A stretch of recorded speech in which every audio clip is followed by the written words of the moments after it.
ভারত সরকারের একটি ঘোষণাকে কেন্দ্র করে আমাদের সোশ্যাল মিডিয়া ইতোমধ্যে সরগরম। যে যেভাবে পারছে একটি ঘটনাকে সেভাবেই বিশ্লেষণ করছে, কিন্তু বিষয়টি নিয়ে সাধারণ জনগণের খুব বেশি জানাশোনা নেই। তাদের অনেককেই বলতে শুনছি, ট্রান্সশিপমেন্ট চুক্তি আসলে কী। সোজা কথায় বললে, মায়ানমারের সাথে আমাদের বর্ডার থাকলেও ভুটান এবং নেপালের সাথে আমাদের নিজস্ব কোনো বর্ডার নেই।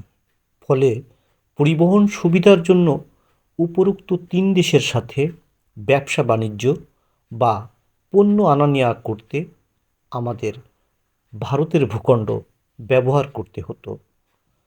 যে চুক্তির মাধ্যমে ভূখণ্ড ব্যবহার করত, সেটাই আসলে ভারত বাংলাদেশ ট্রান্সশিপমেন্ট চুক্তি হিসেবে পরিচিত।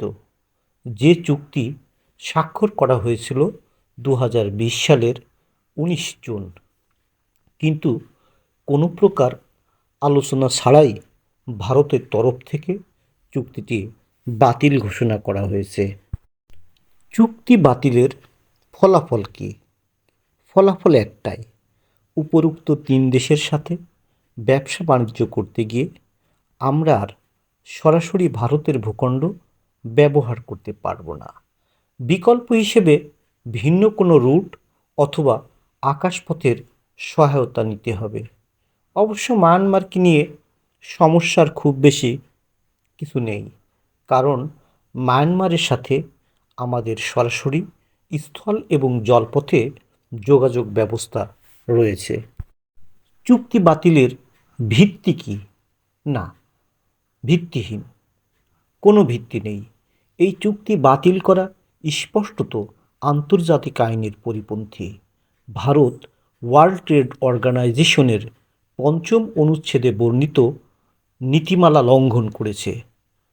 কেননা ওই নীতিমালায় উল্লেখ করা আছে, ভূমি পরিবেষ্টিত কোনো দেশকে ব্যবসা বাণিজ্যের ক্ষেত্রে সংস্থার সদস্য দেশকে ভূমি ব্যবহার করতে দিতে হবে এবং অতিরিক্ত কোনো শুল্ক আরোপ করা যাবে না।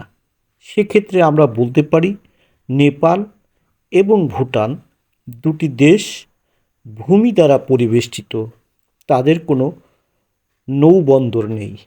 ফলে তাদের সাথে বাণিজ্য করতে গেলে হয় আমাদের আকাশপথে বাণিজ্য করতে হবে, তা না হলে ট্রানজিট হিসেবে ভারতকে ব্যবহার করতে হবে।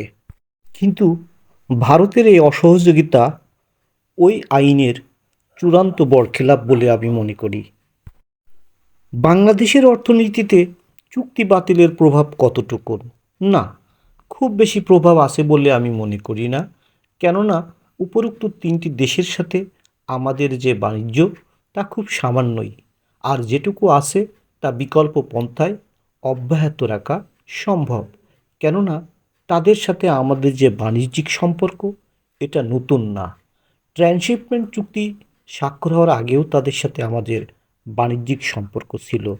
অতএব আমরা পূর্ণ পন্থায় আমাদের বাণিজ্যিক সম্পর্ক অক্ষুণ্ণ রাখতে পারি।